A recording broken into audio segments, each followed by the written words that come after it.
Hello, everyone. As we are waiting a little bit to let everyone join the room, allow me to welcome you to this first workshop session on navigating Kazakhstan's science and technology diplomacy ecosystem.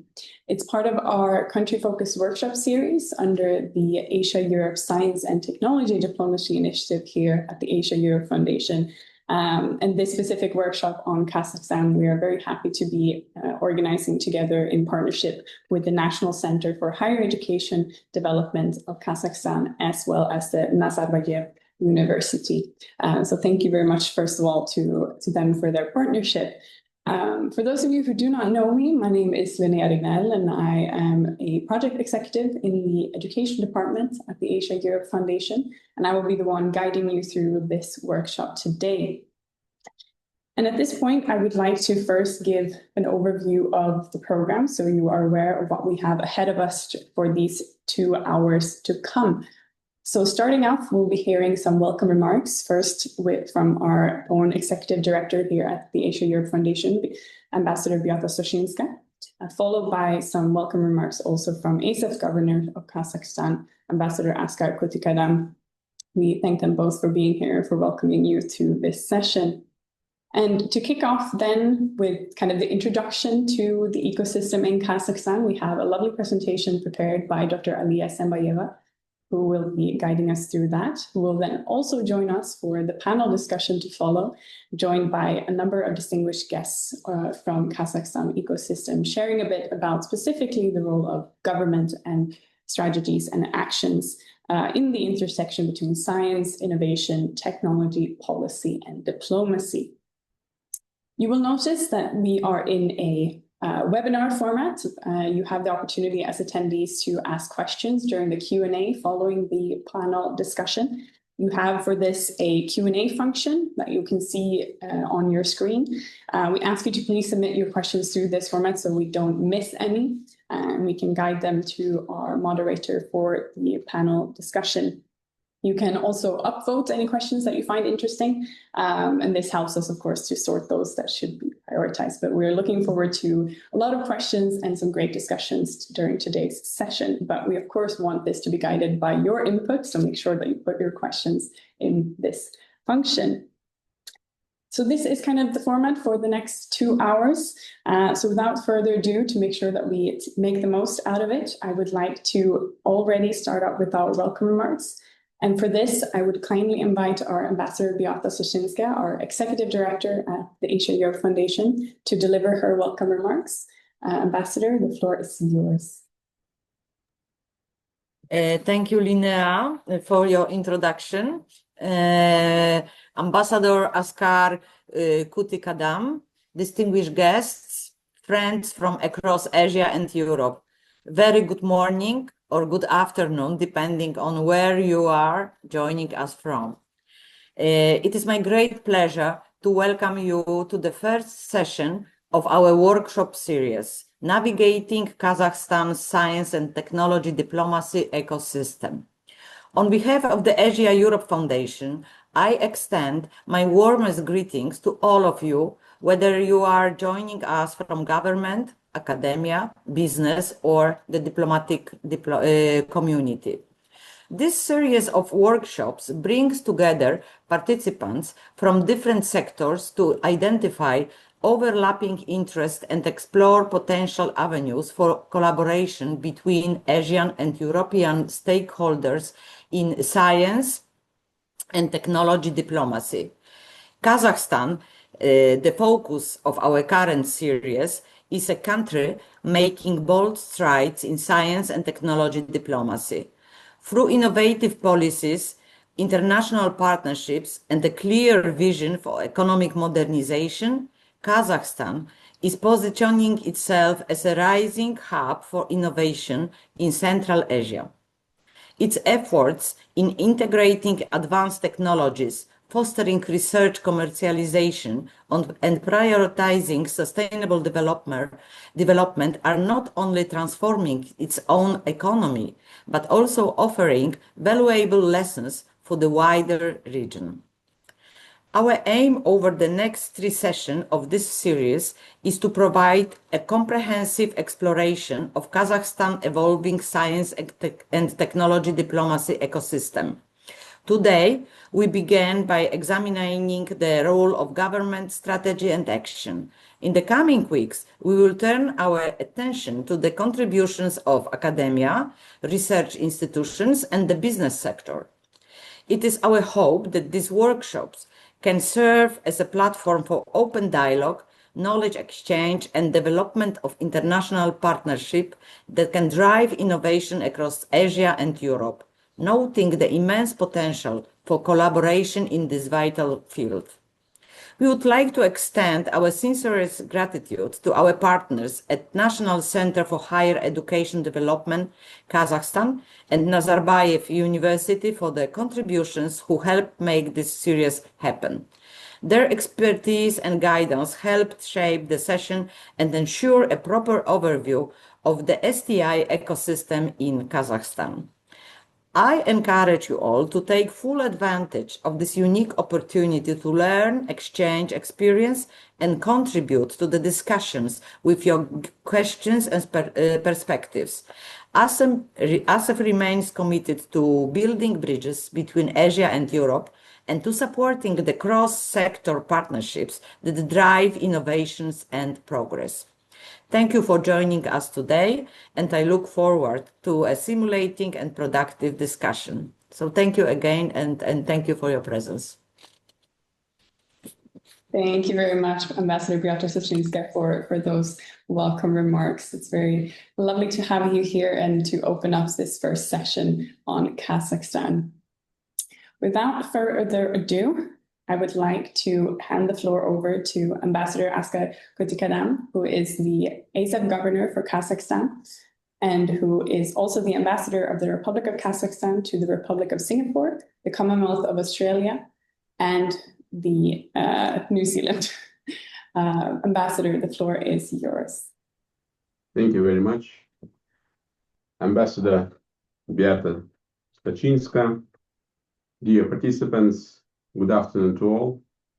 And it's my real pleasure to speak at today's webinar on navigating Kazakhstan's science and technology diplomacy ecosystems. First of all, as ASEF governor for Kazakhstan, I'm grateful to the ASEF Secretariat and personally Executive Director, Ambassador Beata Soshinska, for your systemic and fruitful efforts in fulfilling ASEF's extensive mandate. I'm also very glad to greet my dear country fellows participating to this webinar, including Mr. Fahad Kuanganov.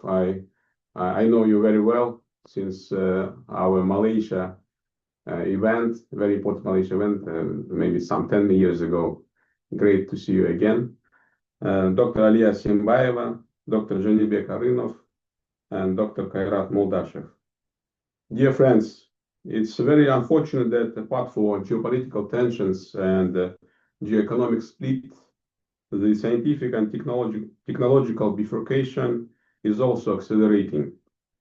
Trade wars and tech wars are too often used simultaneously as part and parcel of the fierce economic competition between major global stakeholders. For example, the artificial intelligence landscape is undergoing a profound transformation marked by the emergence of two distinct technological ecosystems. On one side, we are having China, spearheaded by companies like Huawei and DeepSeek, and while on the other side, we are having US-centered Western ecosystem, heavily reliant on established industry leaders such as NVIDIA, AMD, and many others. And this divergence is shaping the future of AI for decades to come. This troubling reality becomes even more complex as we witness the expanding narrative of decoupling in education and research fields. The latest evidence to this has been the pausing of new visas for international students in a certain country. We all know which one. In my view, this is lose-lose tactics, intensifying crackdown on talent and restricting technology risks will weaken competitiveness of not only specific nations, but globally as well. In Kazakhstan, we believe that education, science, and technology is a global field, global commons, not confined to any one nation. And being an integral part of public diplomacy, science and technology diplomacy is a useful soft power tool that helps to achieve our political and economic interests abroad. In the ever-changing world, diplomacy is conducted not only by official diplomats, but also by civil groups, including students, educators, scientists, and technopreneurs. And besides, in my country, science and technology diplomacy is viewed as a key driver of economic growth, facilitating to position Kazakhstan as a rising Central Asian research and innovation hub. Many Kazakh universities and research institutions are actively partnering with global scientific centers, giving young people the opportunity to access high-quality education and R&D ecosystems both at home and abroad. And to conclude, I'm convinced that today's webinar, arranged by ASEF Secretariat in collaboration with Kazakh counterparts, is an important and timely endeavor. And I wish you all a good discussion ahead. Thank you very much. Thank you very much, Ambassador Kutikadam, for those welcome remarks. And it's great that this webinar can not only serve as perhaps an opportunity to reconnect with old acquaintances, but we can hope also that it can serve as a venue for new connections and new collaborations, both within Kazakhstan, but also beyond with other stakeholders. And I urge those of you in this webinar here today to take advantage of the opportunity and to ask your questions to our panelists and really be able to connect here as well. You can use the chat function to, of course, also connect with other attendees for this purpose. Thank you again, Ambassador, for your welcome remarks, and to Ambassador Vyauta-Soshinska for yours as well. And with that, and the program officially opened, we can move ahead to our second part of the program, which is our introductory lecture by Dr. Aliya Sembayeva. So allow me to give a proper introduction to her before I hand over the floor. So Dr. Aliya Sembayeva is a science policy expert and chemist with extensive experience at the intersection of research, innovation, and sustainable development. She is currently serving as the Deputy Chair for the Science Fund and a National Coordinator for the EU Framework Programs for Science Innovation in Kazakhstan. She earned her PhD in chemistry from the University of Liverpool, where she specialized in and here I apologize for my non-technical background when I carefully read this out, mechanochemistry of supramolecular polymers in this case. Her career spans leadership roles in science commercialization, international cooperation, and ESG strategy, which includes positions at Samruk Kasynia and the Ministry of Science and Higher Education. And she is also recognized by Forbes Kazakhstan's 30 Under 30 and the UK Alumni Award for Innovation. And through all of this, she actively contributes to the national science policy and global client initiatives, which also includes co-authoring the UN's 2023 Production Gap Report. And with that short introduction, perhaps I'll give her opportunity to introduce herself as well, but I would like to hand over the floor to Dr. Aliya for her presentation. Thank you so much for having us. Thank you. Thank you so much for your introduction. Good afternoon, Your Excellencies, dear guests, colleagues, and friends. It is a great honor to join you today to share Kazakhstan's journey in shaping a forward-looking science and technology ecosystem, one that is open, collaborative, and globally engaged. First of all, let me thank dear colleagues from Asia Euro Foundation, my colleagues from the Ministry of Science and Higher Education, as well as Nazarbayev University. I am very happy to share today about Kazakhstan's progress in science development as a scientist, first of all, and as a representative of the Science Fund of the Ministry of Science and Higher Education. Kazakhstan's recently adopted law on science and technological development was developed by the Ministry of Science in accordance with the instruction of President of the Republic of Kazakhstan. It serves not only as a domestic reform. Let me share my presentation.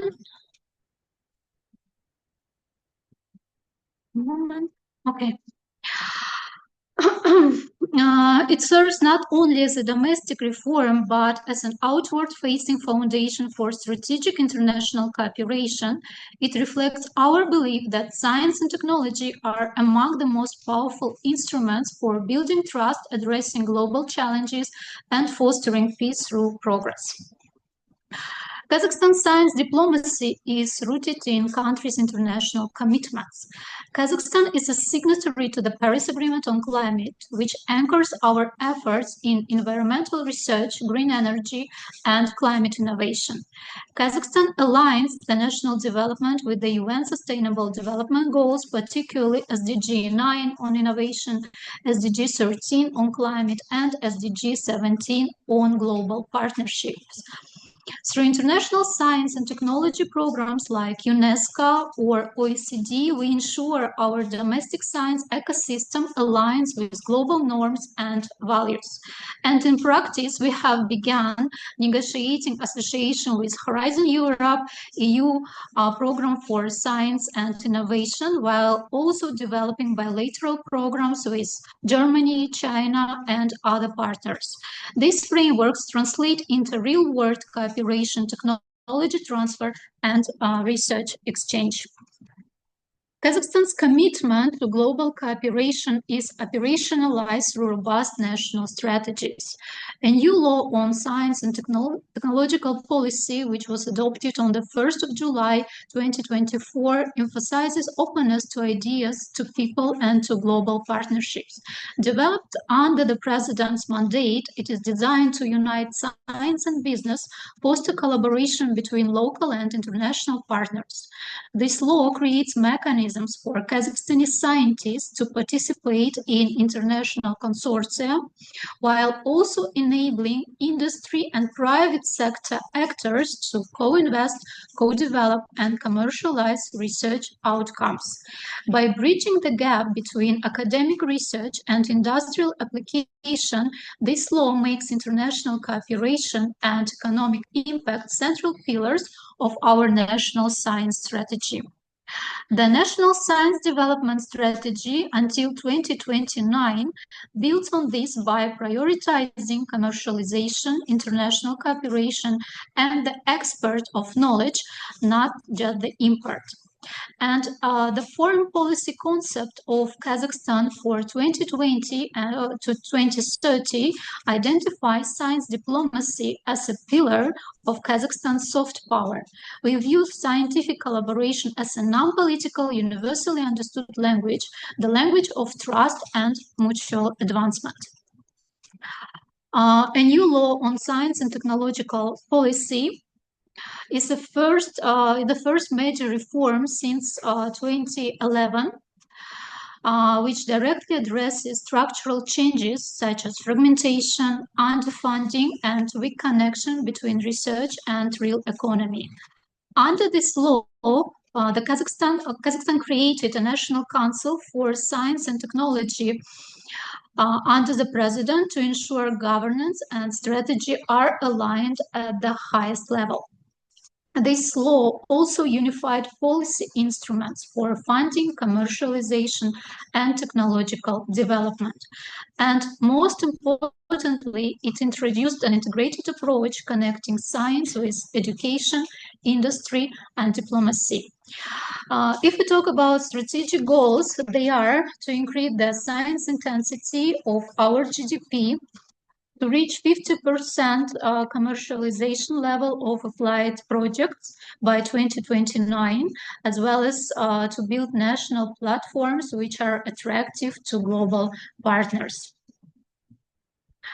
Dear colleagues, at the core of this vision is a new science administration model.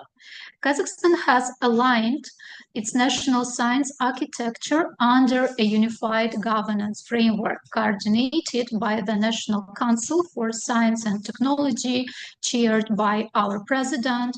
This ensured that science policy is at the center of country strategy. The role of the Higher Scientific and Technical Commission was enhanced, which is chaired by the Prime Minister, and national research councils were strengthened, ensuring that decision-making is expert-led and transparent. But administration alone cannot deliver transformation. That's why it's very important to invest in people, and this component is covered in a new law of science and technological development. Kazakhstan is rapidly expanding international exposure for researchers through different programs, through different capacity building programs, such as international internships for scientists, research grants for young scientists. The amount of these grants is about 1,000 grants, and a new focus on social protection for researchers, including competitive salaries and bonuses tied to scientific achievement. A new kind of research culture is also developing, which encourages collaboration between researchers and engineers, academia and industry, science and society. In the academic ecosystem, infrastructure development is at the core. Science and technology parks are being created at leading universities of Kazakhstan. Endowment mechanisms are encouraged to ensure financial sustainability for long-term research, and research-based learning is becoming the default, not the exception. And these reforms are to create the conditions for global science to flourish in Kazakhstan. The new law on science and technological development is an enabling framework designed to empower institutions, support researchers, and link science more closely with the economy and society. And one of its provisions is granting the National Academy of Sciences official status as Kazakhstan's highest scientific institution. This change restores the Academy's leadership role, not only in research excellence, but in strategic coordination and scientific authority. To retain and motivate top talent, the law introduced a range of material incentives for researchers and institutions. Another important pillar is data-driven policy. A new national mechanism for collecting and analyzing scientific and technical information has been launched. This system tracks progress across R&D and commercialization, integrates with the Unified Innovation Window, and provides government and business with insights on emerging technologies. We also adopted technology readiness level, or TRLs, as a national standard. This helps allocate funding more effectively based on project maturity and innovation potential. It de-risks public investment and ensures a full cycle approach from lab discovery to market application. The law also strengthens the Science Fund as a national commercialization vehicle supporting venture creation, startups, and competitive science-based businesses. And importantly, it decentralizes scientific development by expanding the competencies of regional authorities. We are stimulating innovation ecosystems in every part of the country, from major cities to local industrial towns. And now let me share the ecosystem of commercialization, which is operated by Science Fund. In Kazakhstan, we see that Science Fund not simply as a grant maker. Thanks to a new law, Science Fund received new functions such as acceleration programs, venture funding, as well as integration into international community. It's also a bridge between researchers, industry, policy, and global community. The fund connects 6 essential nodes of the ecosystem: universities and researchers, business and industry, the Ministry of Science and Higher Education, as well as international community. And at the center of it all, the Science Fund accelerates projects, de-risks innovation, and provides financial tools from proof of concept to scale up. If we talk about international partnerships in research and commercialization, you can see on this slide our partners, our major partners in different countries and in different continents. Just a week ago, we had a big regional event on Horizon Europe with our colleagues from Italy and Iceland, as well as Georgia. And 2 weeks ago, we had a roundtable, also regional roundtable on science and technology with the Ministry of Science of Germany, as well as ministries from Central Asia countries, to discuss our bilateral programs in research and commercialization. Our key partner is also the Commercialization Center of Shanghai Cooperation Organization, which is based in China. Just a year ago, we had a really productive visit to US to meet our colleagues at UCF to discuss their best practices in acceleration programs as well as incubation programs, so that we could bring these practices to Kazakhstan. StartX is also our partner, so Kazakhstani researchers or Kazakhstani startups can go through this acceleration program based on the agreement between Nazarbayev University and StartX.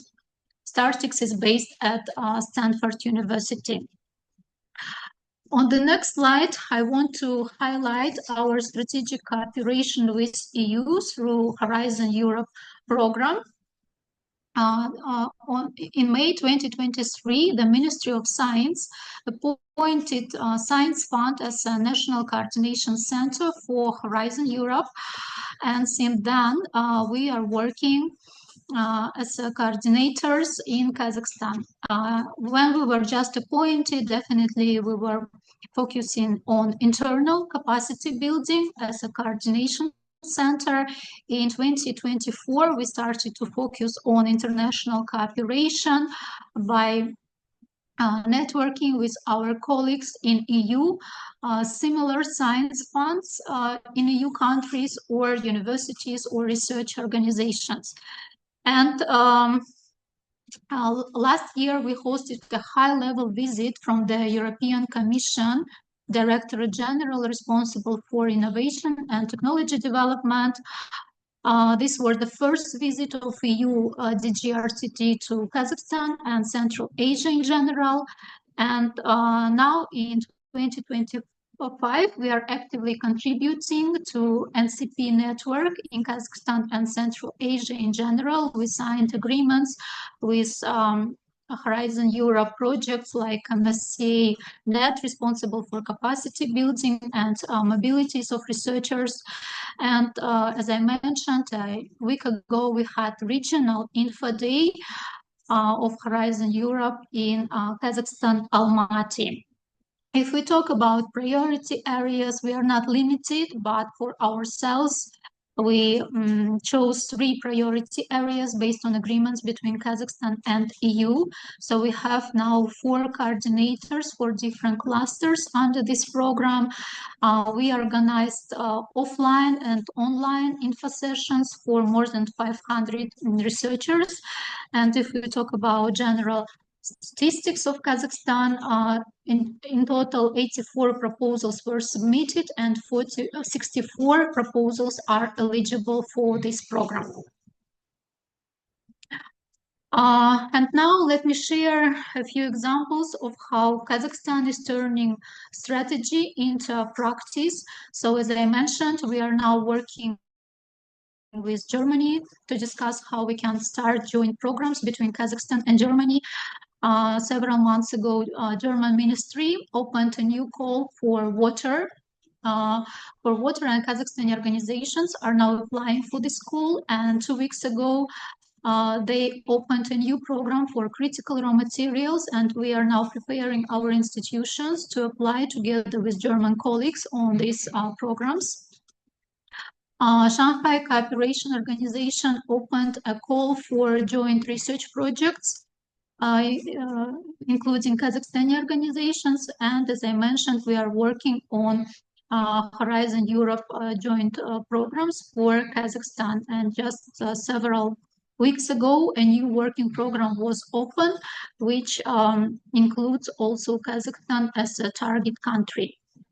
If we talk about science or academia and business diplomacy, Science Fund is a key player in this direction, as it integrates science and business into joint projects for commercialization.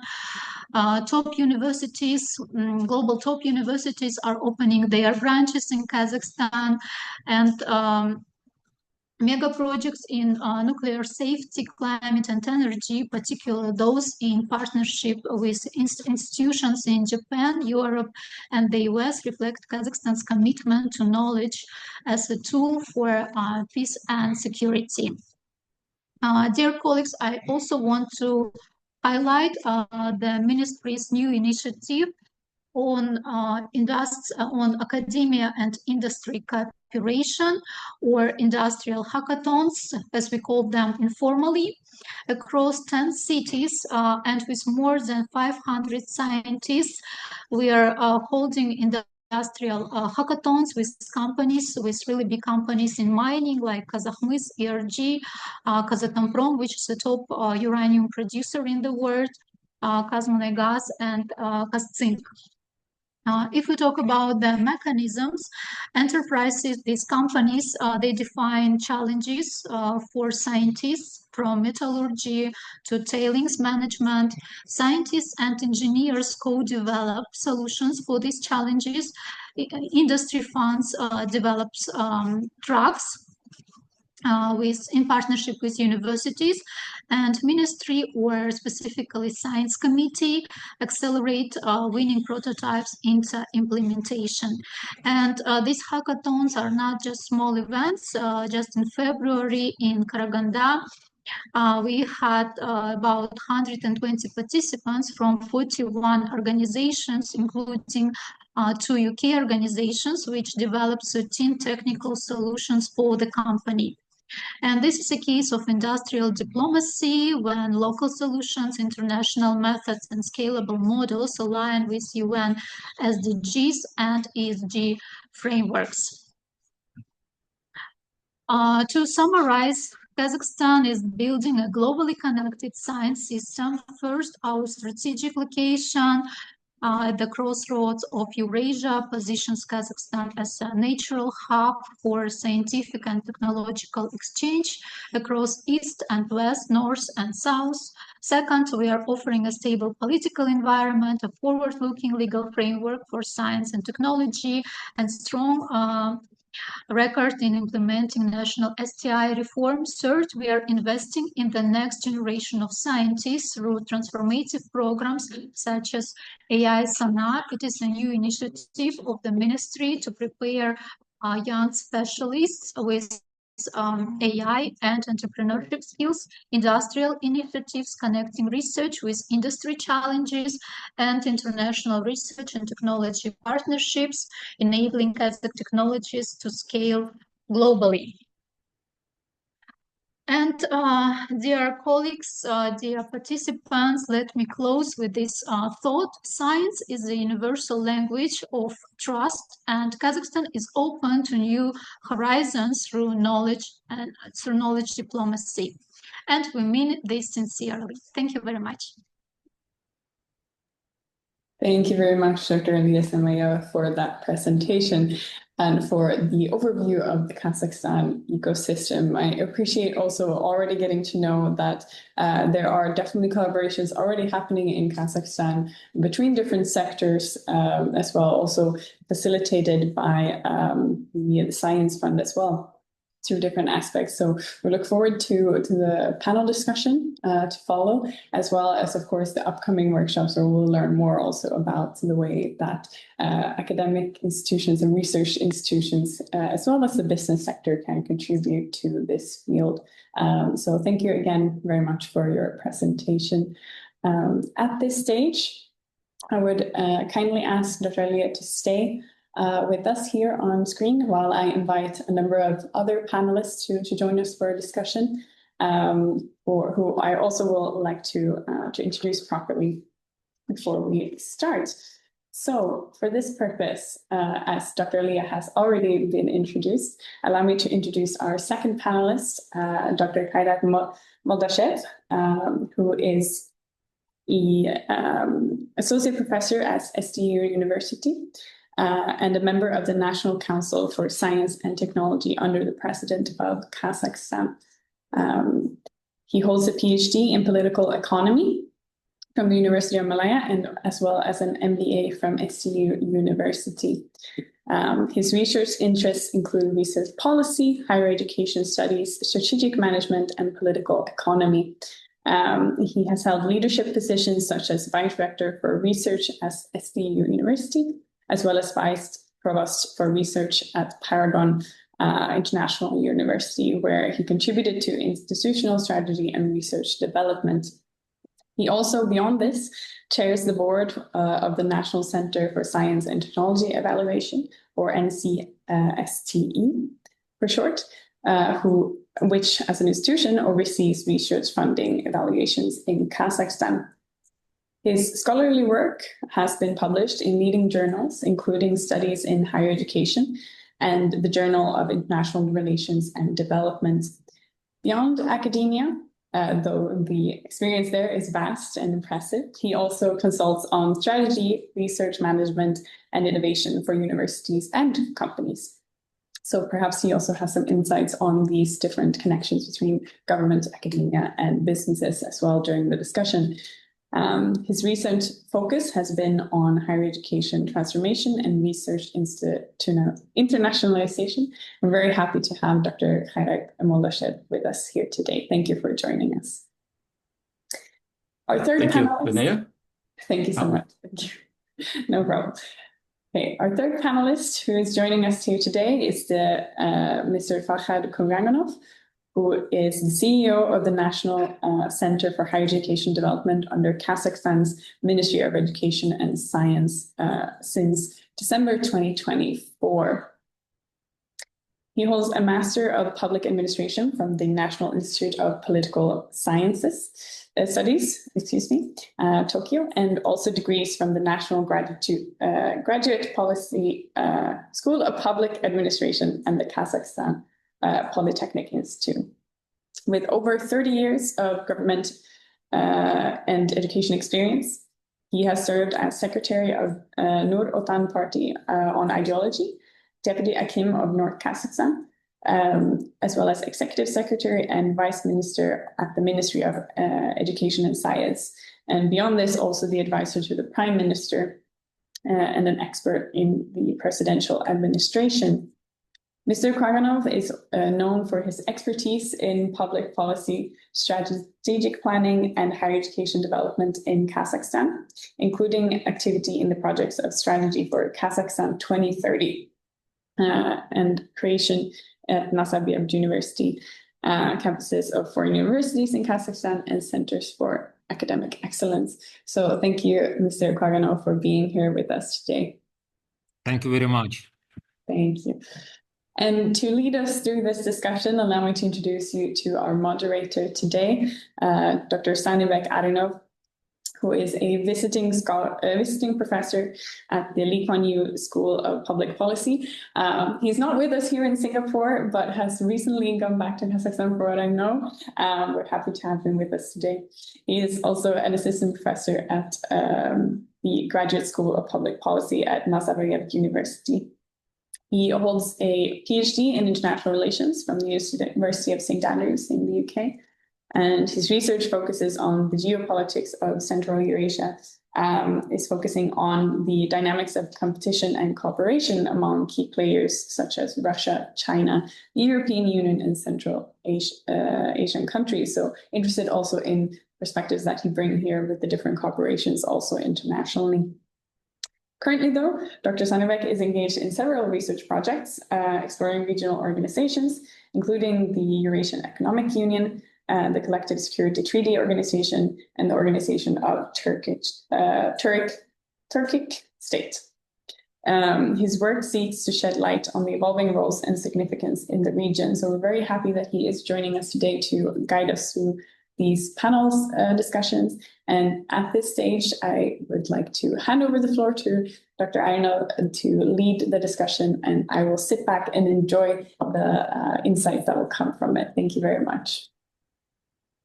Great. Thank you very much, Linnea. Once again, good morning, good afternoon, dear excellencies, dear participants, dear speakers.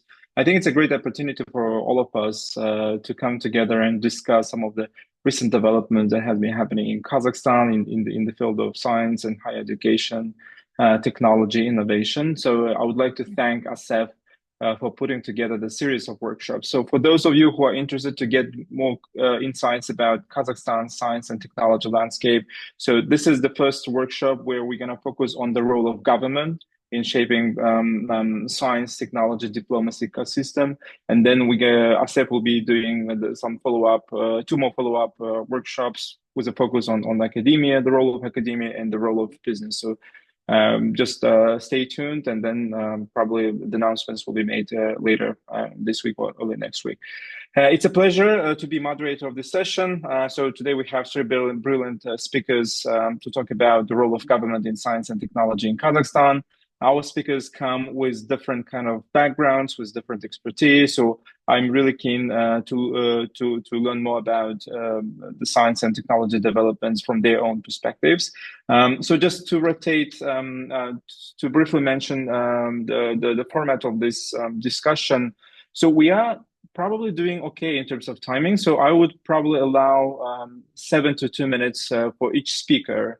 To talk about their own kind of the main points and the arguments, and then we're gonna open the floor for the participants. So that means that we may have something about 30 minutes for Q&A session. So for those of you who have questions, please feel free to leave your questions in the chat box, or later you can narrate your questions yourselves once the speakers finish their presentations. Without further ado, maybe for the purpose of rotating our speakers, I would like to invite Mr. Farhad Kuanganov to share with us his kind of main points about the science and technology in Kazakhstan, and then the role of government. Mr. Kuanganov, the floor is yours. Thank you very much for invitation on this conference. Frankly speaking, there are a lot of information about changes in science and higher education system within last 2-3 years. I'd like to share presentation to be clear. Is it possible? Okay. Two key factors are defining the transformation process in Kazakhstani science and higher education sphere. First is changing the model of science. In the world, there are only two basic models. First is mobilization model of science used in most post-Soviet countries. It was some advantages, but in market economy, it is not so effective like other model. We call it open model of science. Actually, this model was initiated in US by Vannevar Bush. the advisor to the president in 1945 in his famous report, Science, the Endless Frontier. Vannevar Bush suggested this model instead of to replace mobilization model because in market economy it was not so efficiency is not so effective, and he described the key basic factors of open model of science. First factor is economic, mainly tax incentives to promote demand for R&D production. Second basic element is supporting the university science because university science generates new brains and generates a new idea always, and in the way much more effective and cheaper than academic institutes. And second basic elements is related to administration system. Vannevar Bush suggested to replace National Academy of Science as a main body, governmental body, administrative body, by a National Scientific Council under the head, under the president. And this model now is usual and usual for all the countries with effective science in the world, without exception. And 3 years ago, our president declared changing the national model of science, and now all the three basic elements were implemented, and now 2 years ago we adopted a new law which describes all these elements and relationship in science. This model is more effective because more effective than mobilization model of science because it is open, it is adjusted for market economy, it contains economic incentive for business to invest in R&D production, etc. And now we are in the process of implementation and promoting this new model. And second key process of transformation is lies in higher education sphere. Now we are in the process of creation international regional hub in higher education. Today, there are at least 35 branch campuses of worldwide famous universities, including, for example, 7 universities from UK, 6 universities from Russia, 3 universities from South Korea, including KAIST, Wusong, Seoul Technical Universities, etc.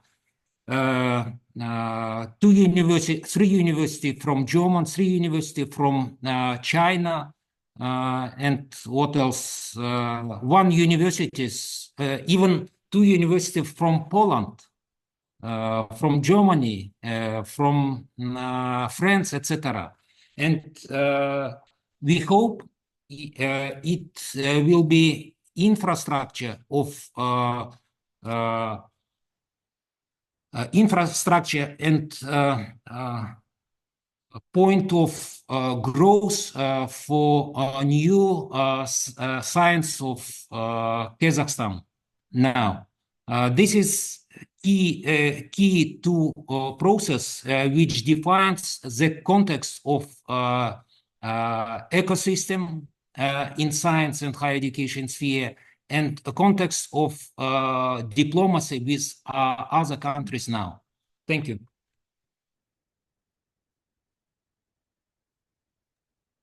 Thank you very much, Mr. Konganov. I think your presentation was good in terms of understanding the logic behind all this developments that we've seen in the past few years in Kazakhstan. And then it's good that you've touched upon the universities, the branches, international institutions that are opening branches in Kazakhstan. So probably later we will follow up with some more specific questions regarding these two topics. So now I would like to invite Dr. Alia Simbayeva to rejoin us again. With some kind of more specific discussion points related to the topic. Alia? Good afternoon once again. So, Janibek, I should answer the first question that you mentioned, right? Yeah, I mean, you can give just general overview about whatever you want to mention, to talk about, and then we can go to more specific questions, yeah. Okay, thank you. So, I would like to share about the mechanisms or granting tools which are available in Kazakhstan to partner with international colleagues. So the first one is grant funding. So the Ministry of Science, or specifically Science Committee, has several tools to fund science. The first one is grant funding, when researchers can apply their idea from fundamental or applied research perspective to this grant in cooperation with their colleagues in different countries.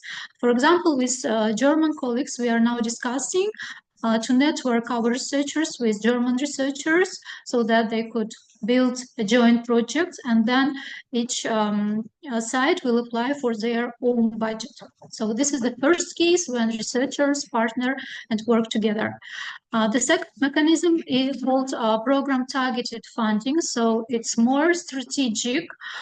So it's more strategic and relies on the government. When government says that we have certain issues, certain challenges and tasks to solve through science and research. The third one is commercialization. So it's more at the more mature level when research projects are more at the mature level, and researchers in different countries can work together and realize this commercialization mechanism. If we talk about amounts of projects, so grant funding funds about 1,000 or a little bit less than 1,000 projects. Program targeted funding funds about 100 projects with bigger amount of money, and commercialization is about 70-75 projects per year. So we are open to create this networking with researchers in Singapore and Kazakhstan to start such joint projects. Thank you. Thank you, Alia, for your intervention.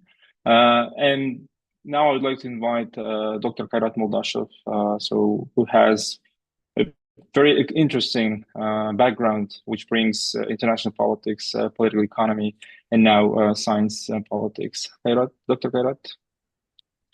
Thank you, Janibek. So dear participants, excellencies, first of all, I'd like to thank organizers for the invitation to speak on this distinguished panel. My name is Kairat, and I do research on higher education and research policy, and also my background is, as Janibek mentioned, on political economy of regionalisms. So I hope it's a good mix to deliver a useful presentation today.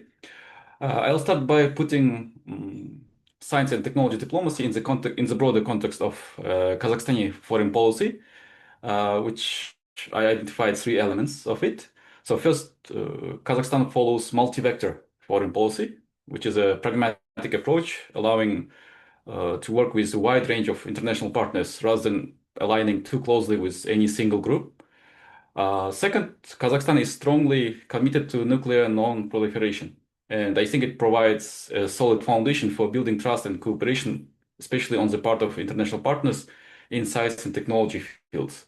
And third, like Kazakh government places a big emphasis on internationalization, and especially in higher education and in the size, as for example, previous speakers, Farhad Khonganov mentioned high degree of international, like ongoing internationalization of higher education. So these big foreign policy elements are important in understanding the science and technology diplomacy of Kazakhstan. So before I get into some examples of S&T diplomacy, I'd like to provide more nuanced definition of it based on Royal Society of UK framework.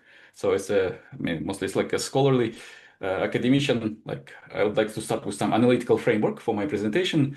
So according to this definition, science and technology diplomacy includes three key aspects. So diplomacy for science, where international cooperation supports scientific and technological progress. Second is science for diplomacy, where science helps build stronger relationship between countries. And third, science in diplomacy, where scientific knowledge is used to inform foreign policy decisions. So, and if we, let's say, start with the diplomacy for science, where international agreements and organizations are really important. So some examples are, so I will not like adding up to what Alia brought today.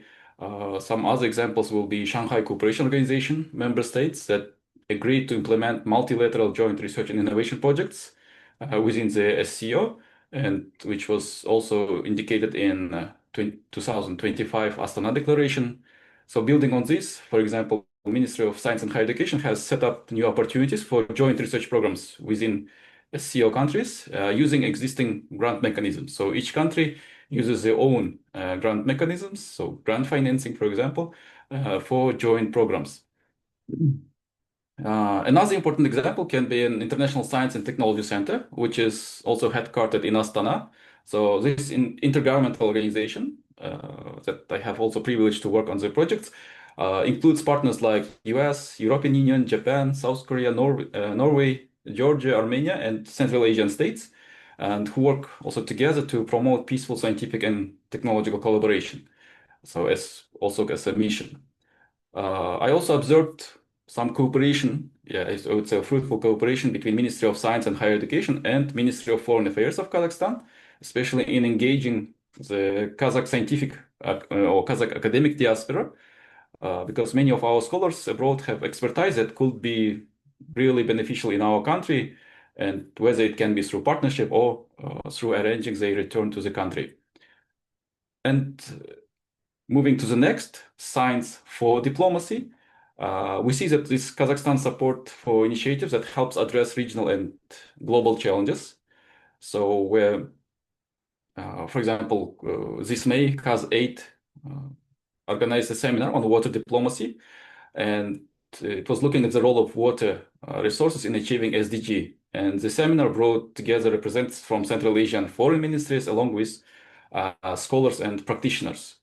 Also experts from, for example, Kazakh Institute of Strategic Studies, and this is Kazakh main foreign policy think tank, recently took part in scientific conference on Uzbekistan, also on water diplomacy in Central Asia, because this is a big issue in our region. So science for diplomacy is very important here. And finally, when it comes to science in diplomacy, I think in Kazakhstan, it's mostly happening through government think tanks that provide advice to the president's office, to the foreign ministry. For instance, Kazakh Institute for Strategic Studies not only produces reports for the government, but also it publishes academic journals and works closely with researchers in many fields. So overall, I think we can say that Kazakhstan is already engaged in all aspects of science and technology diplomacy, if we look at this definition. And but there is, of course, definitely room for improvement. In some cases, let's say Ministry of Science and Higher Education can't do it alone, and especially when it comes to engaging in our academic diaspora, who can be sometimes citizens of other countries. And I believe there is a need for stronger partnership across ministries, government bodies, possibly, for example, in making some special visas or permanent residency options for both Kazakhstani and Central Asian scholars to help strengthen the local scientific and technological capacity. And also with the government now increasing research funding, we should also be using our diplomatic tools to support the return of this, maybe and higher engagement with scholars abroad and through both home and maybe foreign affairs ministries.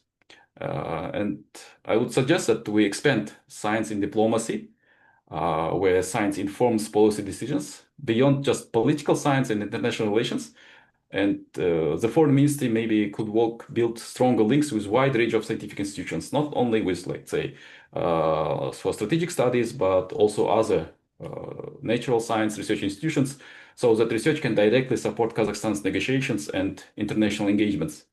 So given time limits and topic of today's webinar, I try to focus on government initiatives only.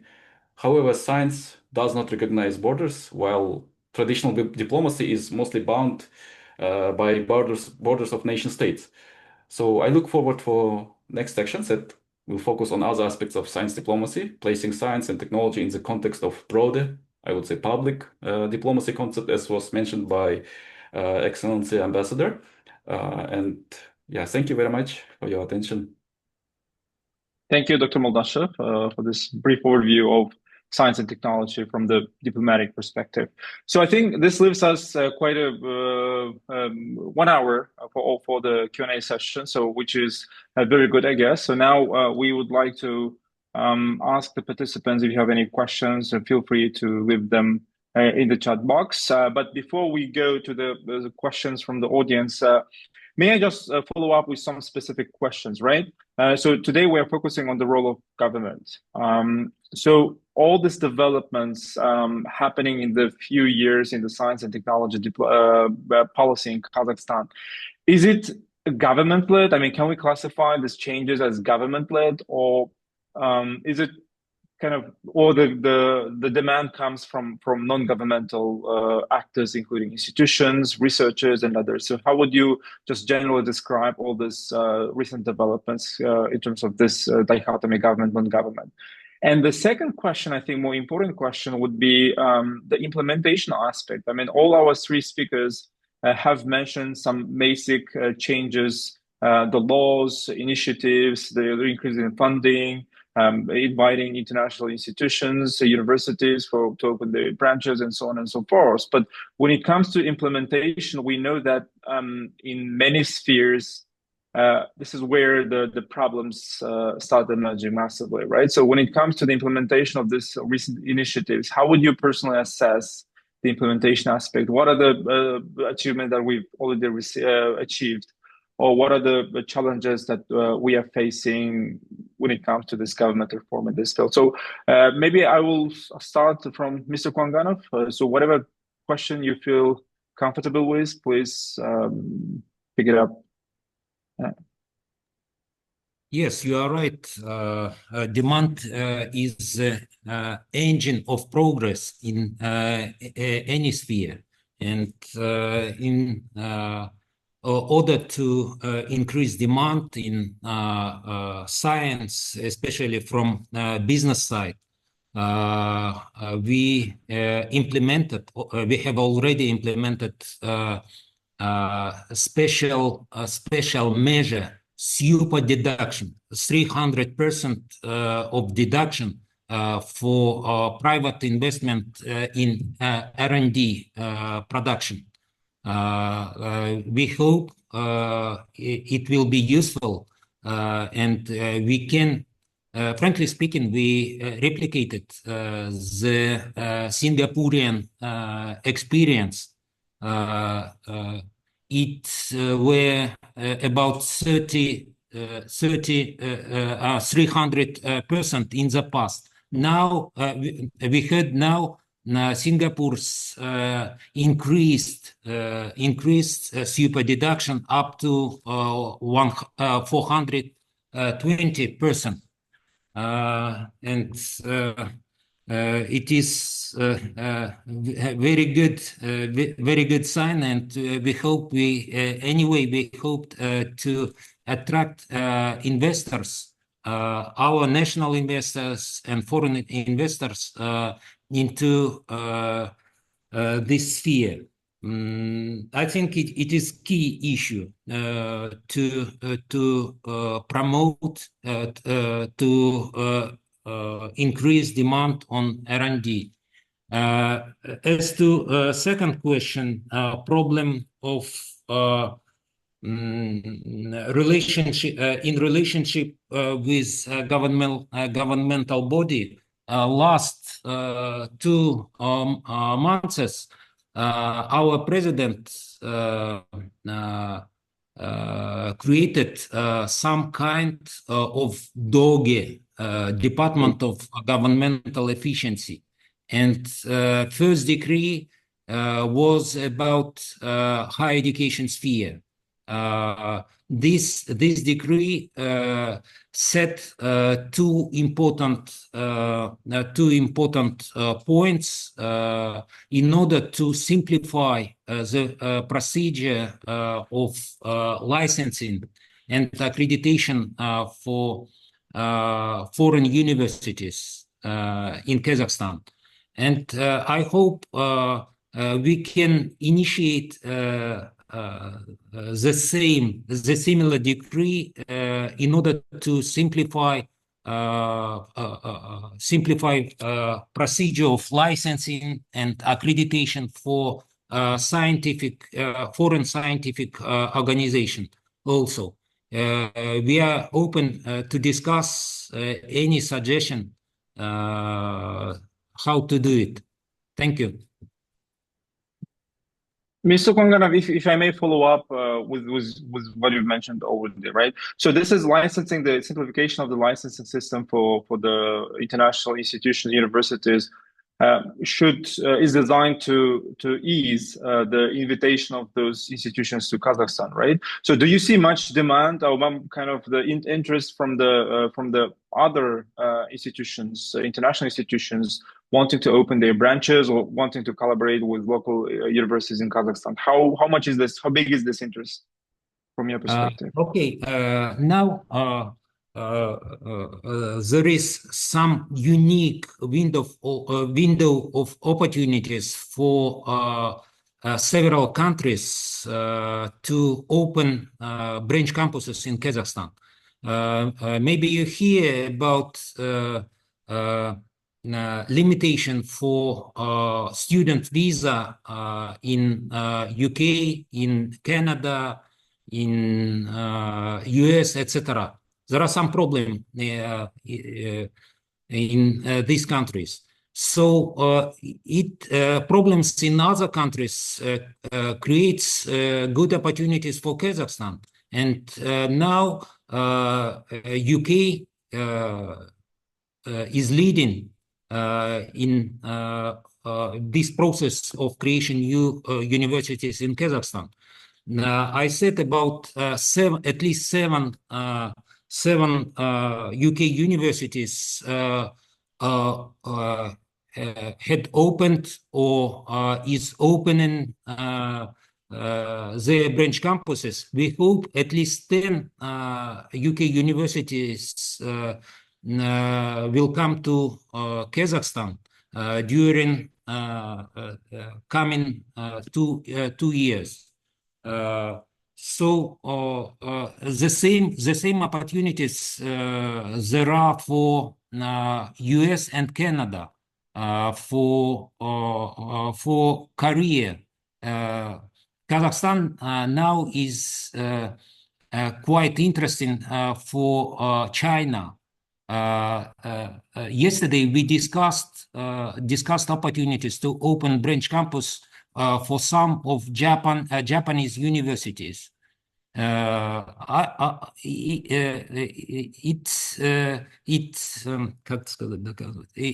shows the interest in for Kazakhstan now. Mm-hmm. Okay, great. That sounds great. Thank you very much. Dr. Alia Simbayeva, if you want to reflect on the previous 2 questions, yeah, please feel free. Yeah, thank you very much for your question. It's very interesting, related to government. I would say that government research community or researchers, universities, as well as business or private companies are interested or highly interested in cooperation. And from different sides, there is a request for science development. But government's role is central here because ministry or government in general, they develop policies, first of all, and they provide funding. And specifically in Kazakhstan, they shape this framework, including financial, political, and legal directions. That's why without government, it will be very hard to develop science. But researchers, business companies, let's say, they are drivers in terms of projects. And unfortunately, the number of researchers in Kazakhstan is quite low, which is a challenge to develop bigger or more different projects in different areas. So we have about 18,000 active researchers in Kazakhstan. That's why it's important to develop human capital in terms of scientists, engineers who can work with research projects. And business or industrial companies, they are also key players in this ecosystem because they implement research ideas or research projects in their companies, or they diverse based on these research ideas. And now, at this specific moment, we see interest from different sides. So as I mentioned, we have now industrial hackathons where companies are directly involved in this idea and initiative. We have new law, which is government's initiative. We have international cooperation, and without universities, without their interest, unfortunately, it's not possible. That's why I would say that everybody, every stakeholder plays a key role in this system and in this progress. Okay. I think that's it. Okay, great. Thank you very much. Dr. Moldashev, if you want to add anything. Yeah, thank you, Zemik. So, great question in terms of who initiates and role of stakeholders in this. I think, I mean, given the context of Kazakhstan in general foreign policy, the important actors, not only maybe just government, business, and others, but I think people here, especially the Bolashak program, I think was very important in general, contributing to science and technology diplomacy. And for example, current minister is very active in internationalization in general of higher education and science. He's also educated, let's say, in Italy. And for example, we have here Alia, who's promoting science, and now Science Fund is very active. Yeah. So if you can give kind of talk a bit more about Bolashak program for those who are not familiar with the Kazakh context. What do you mean by So Bolashak program is a government initiative that funds studying abroad. So any Kazakh citizens can go through the competitive process and can get a master's or PhD degree in top universities in the world. So we have a lot of Harvard, Cambridge, and other graduates from UK, from US, from Asian countries. Let's say I'm also from University Malaya, from Malaysia, through Bolashak. So it's contributed a lot to, let's say, training of professionals who work in different institutions in Kazakhstan. So that's, I think it's a big thing, big initiative that has contributed to science and technology diplomacy. So these people are working now and promoting technology science of Kazakhstan in different contexts. So I think that's number one. Second, in terms of especially Central Asia, more regional, even before the governments were not cooperating, we always had these people, let's say scholars and others meeting, having conferences and promoting solving the regional problems through cooperation, through intergovernmental cooperation, and sometimes through cooperation of non-government actors. So that was also, I think, important contribution. Thank you. Okay, thank you very much. Now we have a few questions in the chat box. A few participants are asking to share, Alia, your presentation, whether that will be possible later. So probably the organizers from ASEF can share the document later. Then we have a question from Asel Dushengali. She is asking, what is the share of international funding in the overall support structure for scientific research projects in Kazakhstan? And what proportion of research expenses is covered by the government funding? So anyone has any numbers on this? I can answer this Yeah. question. So Asil, thank you very much for your question. If we look at the statistics, 70% of science budget is covered by government and 30% from private companies. Specifically, we have special norm for subsoil users, so they must fund science. Like the amount of this amount is 1% from their profit, so it depends on their contract, but they must fund science, including mining or other areas. If we talk about international cooperation, international funding, it's a new direction in Kazakhstan. It started recently. That's why it's hard to say now about numbers, but let's look like in 5 or 6 years and compare to the current moment. But if we look specifically about Horizon Europe, for example, when we compare the end of last year or beginning of this year with or we compare what we had, like let's compare the beginning of 2024 and the end of 2024, and we see increase in terms of the number of organizations who apply for these grants. We see that number of proposals increased, eligible proposals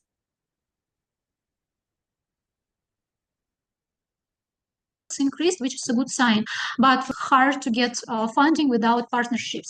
That's why we are telling to our universities, first create partnerships, have a history, and then talk about funding. So that's why it will take some time to see the amount of international funding which will come to Kazakhstan in science or commercialization. Great, thank you very much. We have another question from Asel. Sorry, anyone wanted to add on this? Okay, we have another question from Asel.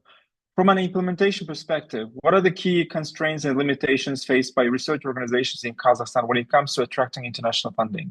What systemic changes are needed within these organizations to strengthen their capacity for securing and managing international research grants? I guess probably, Alia, it's the continuation of what you've just mentioned. Yes, and also a language. So it will take time when all researchers could speak in English and they could apply with their colleagues in other countries on these international programs.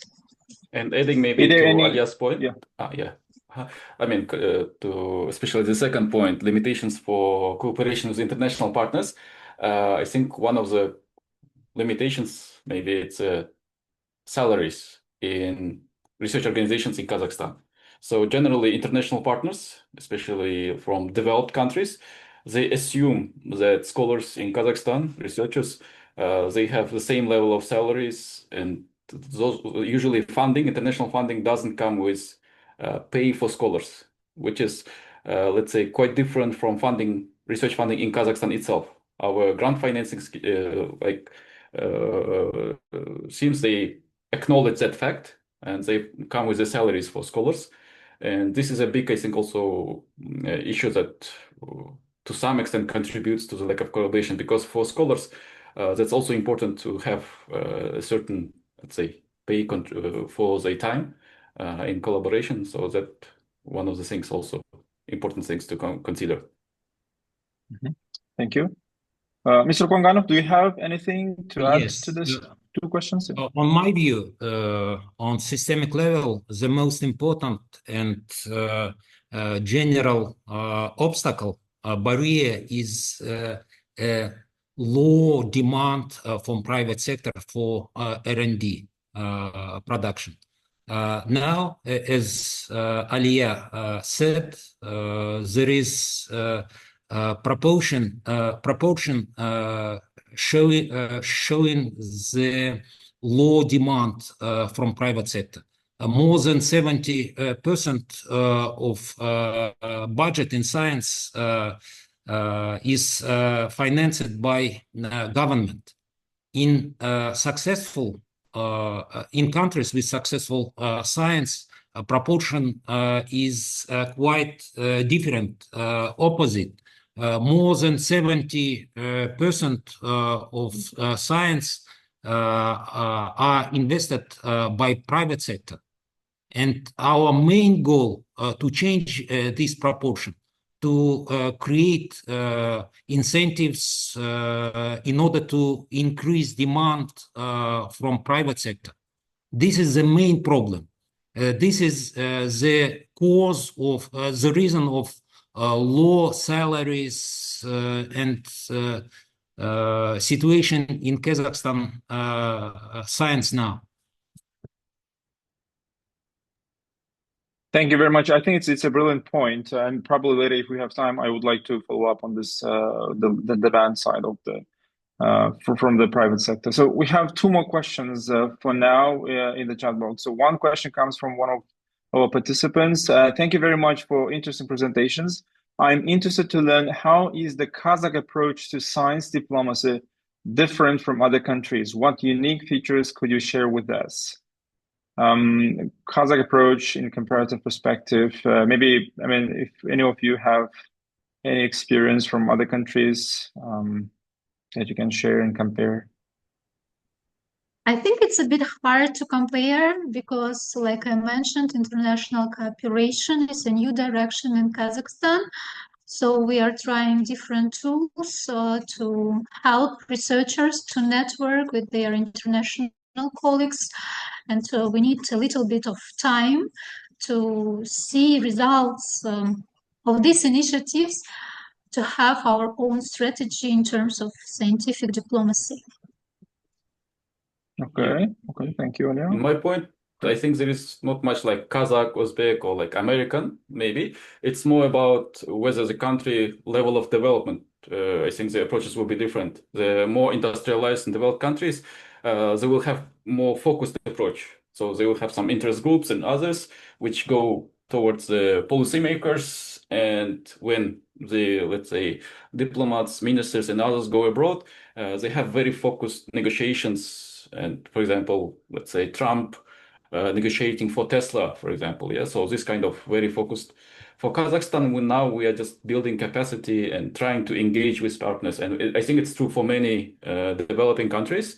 There is some focus in certain areas, but it's still more a general engagement. So that's what I see. Thank you.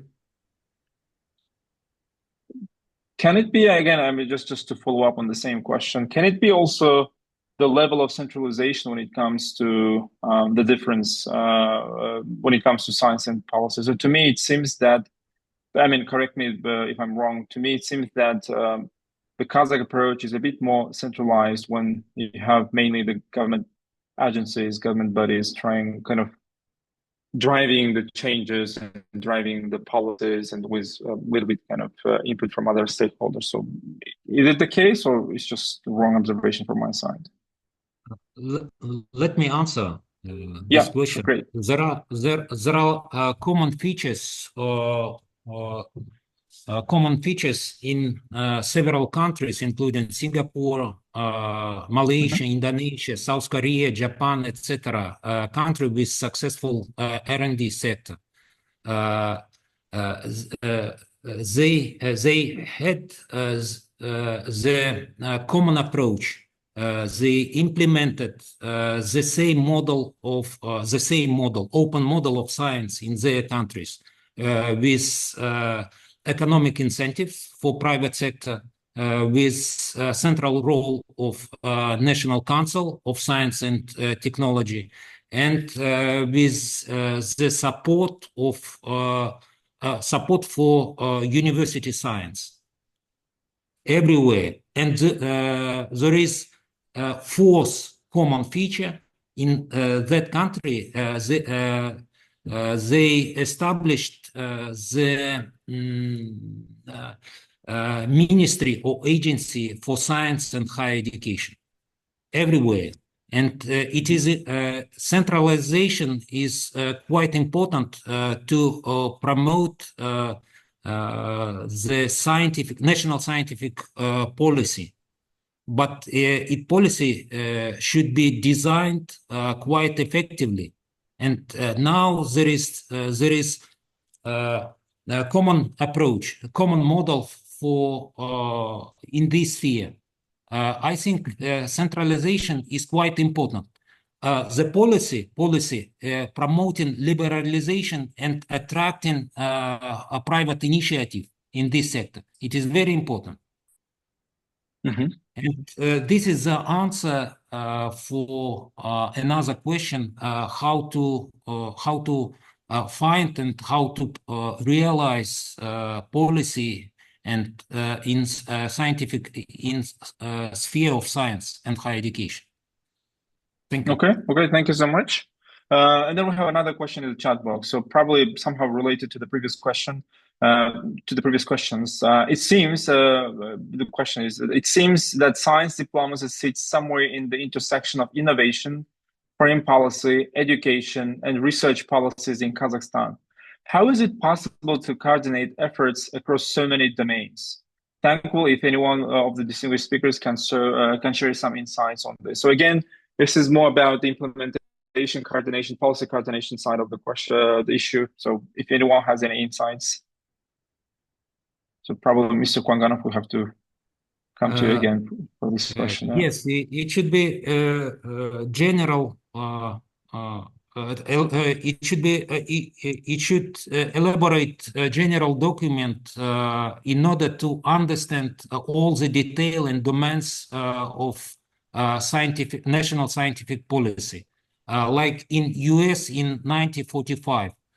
For example, Vannevar Bush described the national policy in scientific sphere in their famous report, "The Science, the Endless Frontier." And this report, I think this document is very important for any country which would like to implement effective national scientific policy. In our case, we adopted national document for science and higher education sphere. According to this document, all the elements of new model of science now are implemented now. Mm-hmm. This is Thank my you. answer. Yeah. Alia, maybe from your side, science fund, I mean, how easy or difficult it is for the science fund to coordinate all the efforts with government agencies? So I would say that it's very important. So when we are working, let's focus on Horizon Europe. It's a new program. It's an international program. And the key requirement here is partnership. And when our researchers are asking how can we partner or how can we apply for this program, we are saying find a partner, do something together, have a history, have a trust. When you will have a trust between each other, you can think about bigger projects, bigger international projects. That's why I think there is a key requirement to have a trust between each other. And then they can think about different projects, let it be innovation or a big research project, big fundamental project on ideas, on their ideas, let's say. But there is no, or I don't know, unique way to have a clear methodology or instruction to join all these several components together in one. Mm-hmm. Thank you. Kairat, if I come to you with the same question, I mean, as an expert, as a political scientist, partly. Great question in terms of, it's a lot of fields that need coordination. So I think we can look at from two perspectives. One is from public, if you look at from public diplomacy perspective, I think there is maybe no need for much coordination. It's sometimes government, non-government actors engaged in diplomacy. But when we look at from traditional diplomacy point of view, especially when we say diplomacy for science perspective, when we need traditional diplomatic tools, let's say, or government involvement, and certain intergovernmental agreements or initiatives to support Kazakhstani science and technology, yeah, in this regard, coordination is crucial. Let's say US example, during the Biden administration, they have established the Science and Technology Advisor for Secretary of State. Yes, so for Ministry of Foreign Affairs, technically. And of course, under Trump, it was not so active and not working much. But that was like one of the coordination mechanisms. For example, in Kazakhstan, we have, let's say, Consul Zakaria, who is working at President administration and for science, let's say, responsible for science and technology. So maybe at some point, maybe given the centralization of or structure of Kazakh government, maybe some agency within the administration of the president can take coordinating role of these different ministries and that's Academy of Sciences and all these institutions. That might be one possibility, but I don't think we have it now, but it might emerge. Great. I'd like to mention another issue. I think it is important, maturity of science, of scientific community, and for politicians. For example, we had been suggesting this new model during 15 years. Nobody accessed this new model. It is very difficult to manage changes, especially in scientific system, in scientific model. And only second president, Kassym-Jomart Tokayev, adopted these suggestions and declared about changes the model of science in our country. It is very important. Maturity and readiness are very important to make a key decision in this sphere. But in order to adopt this key decision, it should be prepared very, very well to elaborate it, to think about very well. So what is the problem? Is it because of bureaucracy? Is it because of low interest? Is it because most of the people at the decision-making level don't understand the proposed reforms? What is the main issue there? Problem was in benefits and in interests. For example, in old National Academy of Science was interested in old system because it is very beneficial, profitable for them. They got money directly from budget. They had not any responsibility for this money. It was very useful for them. In old model, it is one of the main problem, and in this context, it was very difficult to prove the advantages of new model.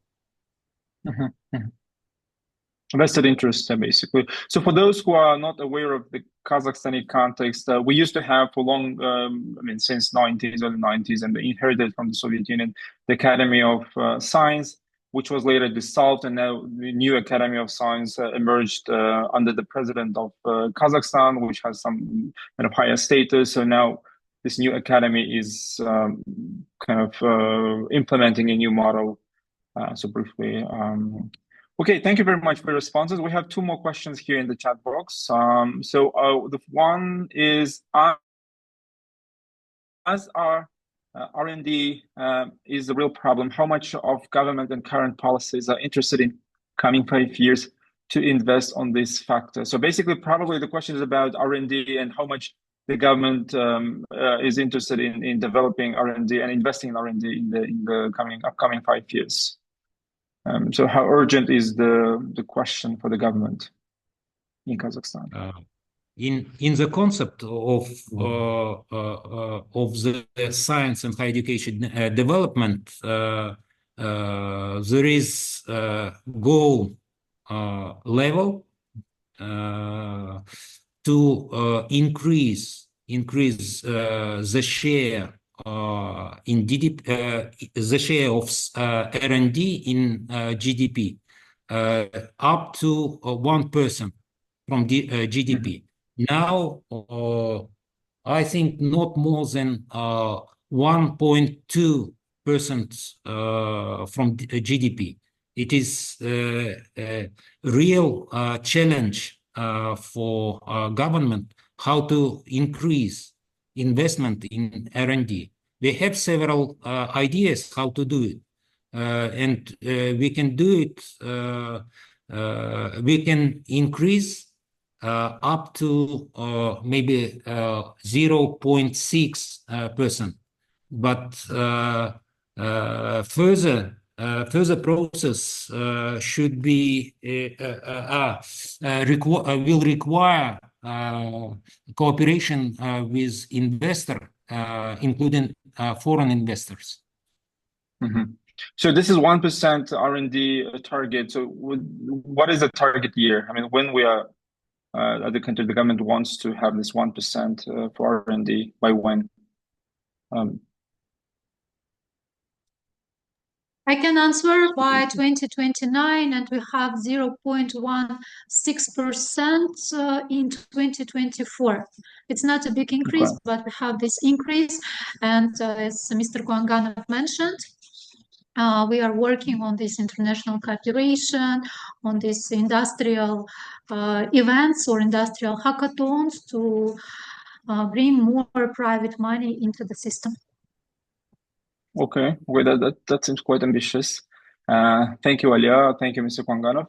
So the other question we have in the chat box is about the private sectors, what government and private sectors are doing in the utilization of their own human resources. So I didn't really get the question, but yeah, it's mandatory that our nation is also invested in such factors. What government and private sectors are doing in the utilization of their own human resources. So maybe building local research capacity. Yeah. Yeah, I mean, if you can add to that point about building local resource capacity. I was just clarifying the question, but yeah, maybe Alia has started, please. Yeah. Okay.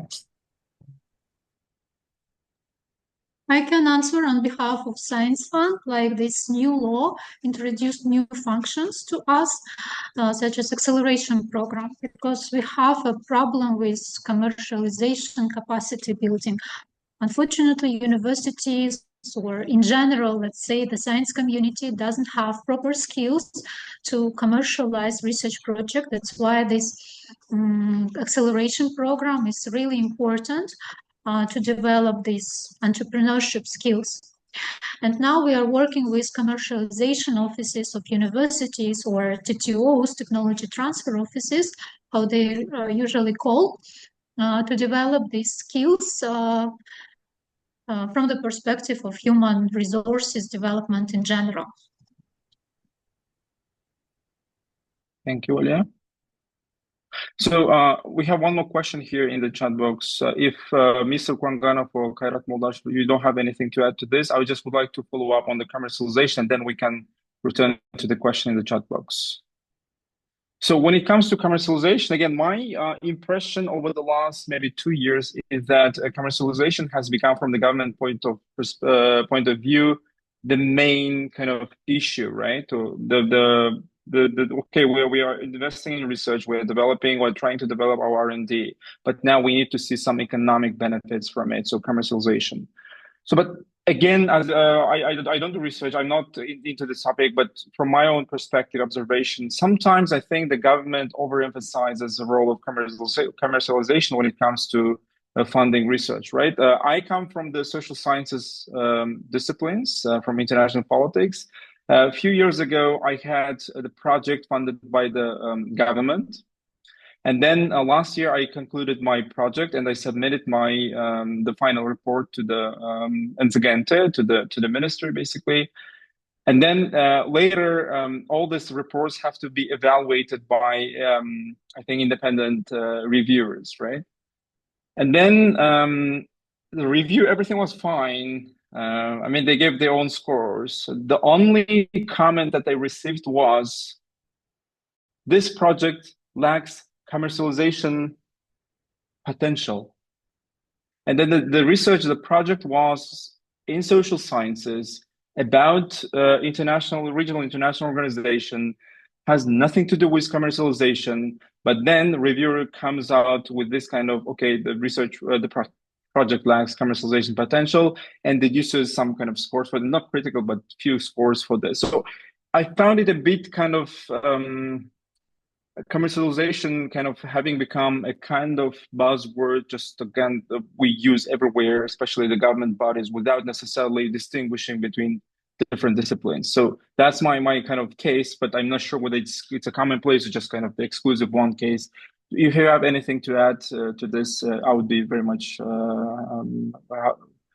thankful. Yeah, I think I can add to this as a scholar also, and also as a person overseeing the national evaluation center. So it's a problem of rubrics. So we have rubrics that were developed, and it's part of the legislation. So these people who evaluating these projects, they look at these rubrics, and it has like, is there any commercialization potential for any project? So it does not distinguish between social science or science. And some evaluators, they just skip it. But some evaluators might think that this is obligatory to answer every single question in this rubric. And that's how it goes there. I mean, maybe this problem can be solved by just a little bit adjusting rubrics towards fields of sciences. So I think it's a solvable issue. Yeah, let's try to do it. I mean, on a local level. Okay, great. That's one thing. That's a mostly rubrics issue. But yeah, commercialization, I can see like from my participation in government, let's say I've seen some majlis, the parliament discussions when the vice minister for science was presenting the law, and there were a lot of questions from members of parliament. And yeah, some questions were really like, where is the benefit from? We are investing so much money, and I would say quite aggressive even. Right. And that's a general idea. It's there. So there are people who think that, yeah, you give money today and then you have some outcome technology like second day, or I don't know, in 1 year. And maybe do not understanding the general idea of how science work, social sciences, distinguishing social science and natural sciences. So I think that misunderstanding also plays a role. And the push for commercialization, yeah, we need it, but of course, most important is, as for example, Mr. Kwanganov mentioned, research capacity. Research capacity and maturity levels are very important. So, I mean, it will take some time. And yeah, currently we have, I think, a good combination. We have grant financing, a lot of projects, thousands of projects, which build capacity, I would say, because here scholars come with their own problems. They themselves define the problem and provide solutions. And this is good for building capacity. Then comes less than 100, for example, commercialization projects. So I hope if this continues for upcoming years, the system will adjust and we'll have good projects, especially good commercialization projects in the future. Great. Thank you very much. Very briefly, your question, your problem reflects another issue of changing expertise in Kazakhstan. And now we have one approach only, TRL, technological readiness level. There are another approaches, commercial readiness level, manufacturing readiness level, but I think there is quite different approach for social sciences. But now we don't know how to do it. We have to discuss and suggest quite different approach for scientific research. Thank you. Thank you, Mr. Konganov. Now I would like to return to the chat box so that we have two more questions from the audience. The one question I think is very important when it comes to the discrepancies between centers and the regions, probably. The question is, how can we ensure that high level of discussions and strategies are scaled down to local authorities, specifically to local akimats, the local ruling, the mayor's offices? We see many criticism about decisions and actions of many akimats, especially in large cities in Kazakhstan. How science and technology can transform, if possible, the work of local administrations. Okay, let me answer. Now we included in new law about science and technological policy the same mechanism on regional level like in central level of government. And I know in every region there is council, scientific and technological council for each region now, and they have to consider any suggestion for consider and to make decision about financing, supporting any other support from regional scientific and higher education organizations. There is one approach.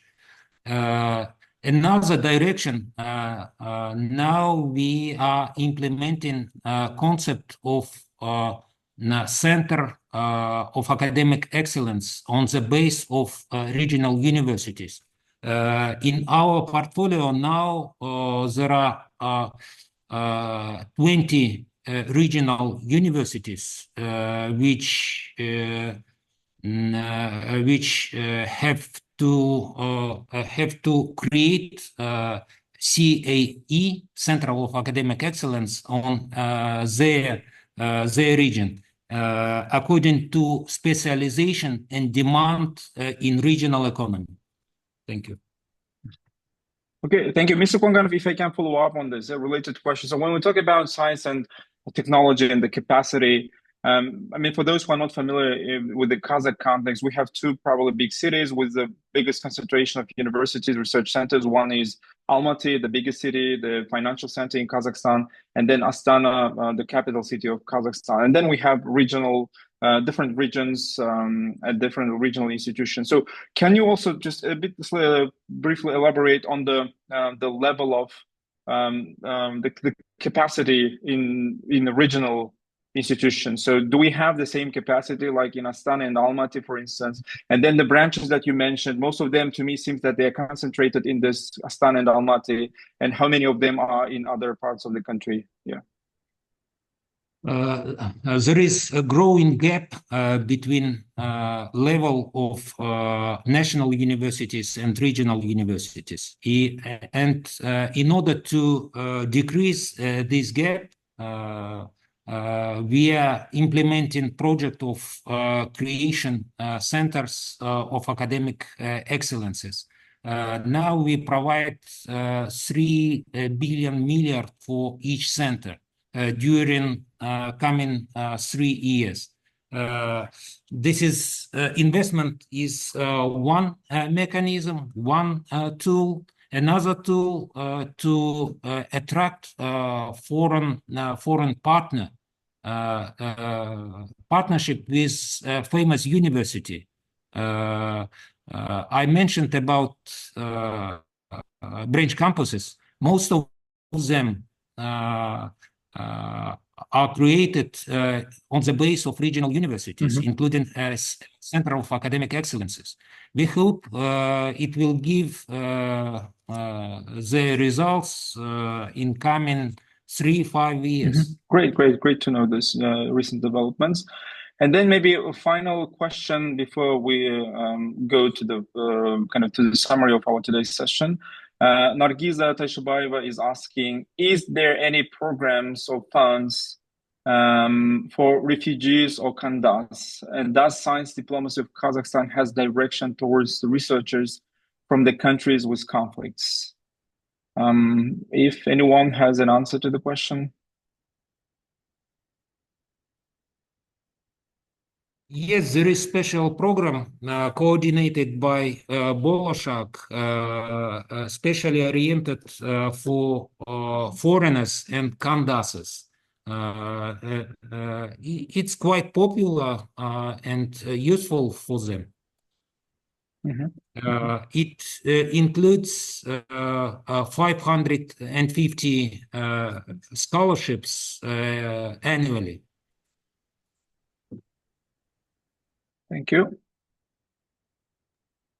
Okay, so we have about 7-8 minutes left before we close our session. Now I'd like to ask our speakers just to wrap up with their concluding points and just reflecting on the role of government in developing science and technology in Kazakhstan and what needs to be done, because we've just started the reforms relatively recently. There are still a lot of things that need to be discussed and decided on.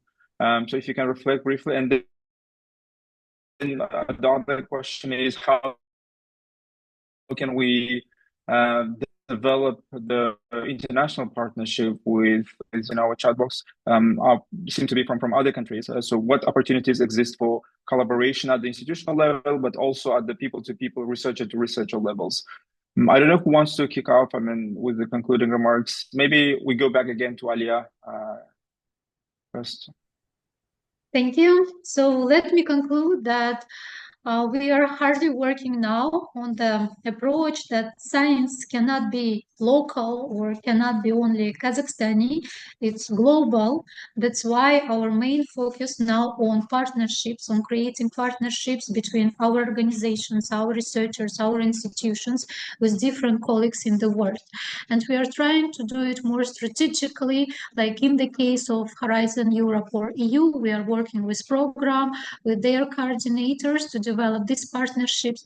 I know that in Singapore, there is special agency, A-STAR called. We also have contacts with them.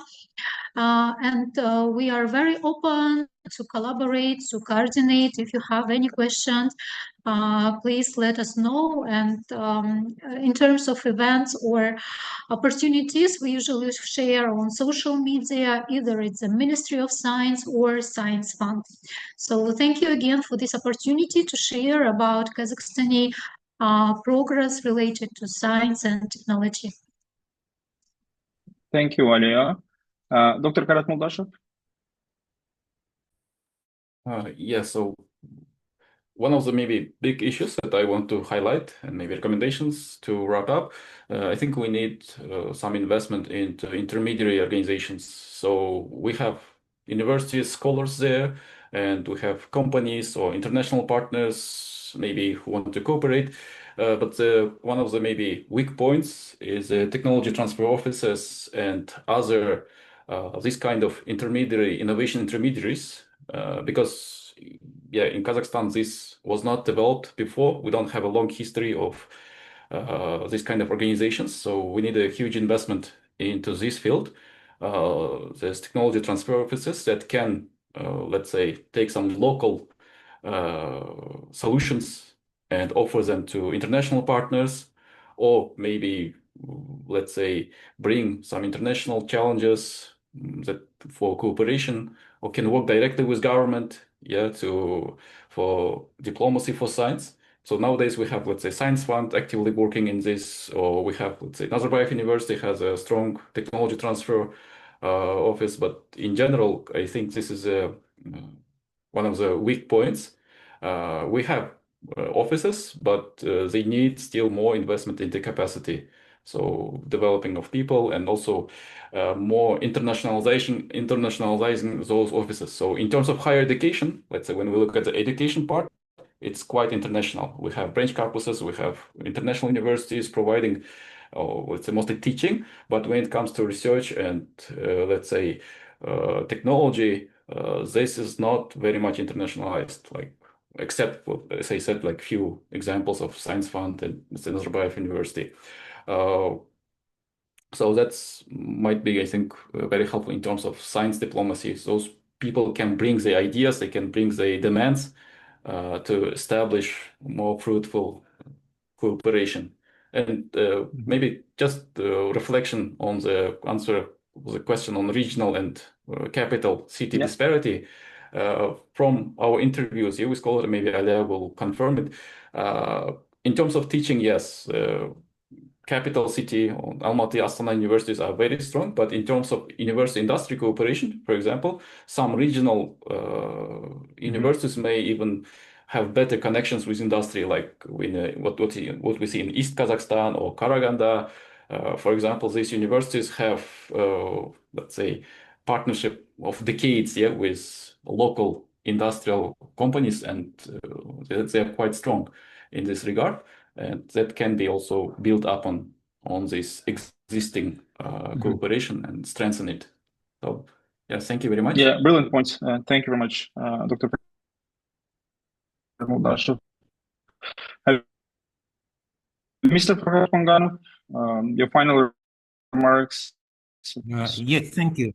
I think now we have done all the necessary changes on institutional level, and now we have to do it inevitable, unchangeable, and key problem now to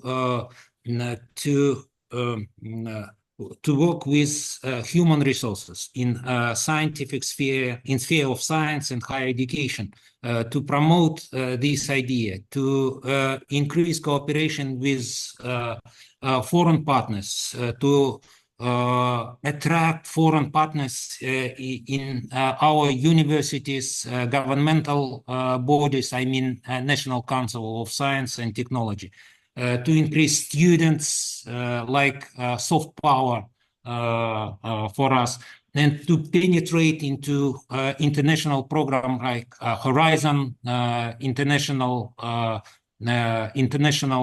agencies, etc. I think we can do it. There are incentives to support this initiative and any other initiative in this sphere. I hope we have a good perspective, and we can see it in coming 2-3 years. Thank you very much. On this note, I would like to thank our 3 brilliant speakers for their insights, for their opinions, and then for their participation. And I would like to also thank the participants for their questions. From my side, again, we've seen in the last few years quite tremendous changes in the science and higher education and technology spheres. Of course, there are still many things to be done, but at least the trend seems to be has been over the past few years very positive. There are definitely challenges, there are definitely other issues, but again, those issues are solvable. So thank you very much again for your participation. Now I would like to hand it over back to Linnea for maybe other logistical points. And then again, some of you have mentioned whether it would be possible to share the presentation and the video recording of this session. Probably Linnea will tell you more about those things. Thank you. Thank you very much. Thank you very much, Dr. Aronov, for moderating this session, and to our esteemed panelists for your contributions and insights. It's been very interesting as someone who is not so familiar with the ecosystem in Kazakhstan to learn more about it. So setting this up with what the government is investing in and what the priorities are, but then we've also already gotten kind of an insight into the different cooperations between sectors also in Kazakhstan, be it with academia or directly with cooperation organizations and different businesses as well. So as we look ahead, we're very interested also for the coming sessions to share more about that. Thank you again to our panelists and to Dr. Arno for your moderation. Yes, I would like to give a few logistical announcements before we finalize this session. So allow me to finalize within these couple of minutes with some closing remarks. So looking ahead, yes, this recording of the session will be made available, both sent out through email to anyone who registered for this session, but also made available on our website as well. If you're only logging in for this session and you have not yet signed up for the full workshop series, you can scan the QR code on screen or also visit our website to sign up for the second session and the third session on Kazakhstan ecosystem, focusing in on academia and research institutions, followed by businesses. This workshop series is also done as a bigger project, and we will be focusing also on Thailand and Indonesia in July with a similar structure of 3 workshops per country. So if you're interested in learning more about the science and technology diplomacy ecosystems in those countries, you can also scan the QR code on the screen to sign up for them. Then next week, we will be coming to you again, in same times, same day of the week, Monday next week, Tuesday next week, apologies. And we will be focusing in on academia and research institutions and their important contributions to the science and technology diplomacy ecosystem, and also how you can work with them both internally within Kazakhstan, but of course we're looking to engage also in international collaboration. So with that being said, again, thank you to everyone who's joined us today, for the panelists, for Dr. Arno, for the contributions, to Ambassador Kuti Kadam for the welcome remarks, as well as our executive director for their welcome remarks. We look forward to seeing you again next week and to learning more about Kazakhstan's contributions. Thank you so much. Thanks, Naya, for excellent organization. Thank you. Thank you. Thank you. See you. Goodbye. Thank you.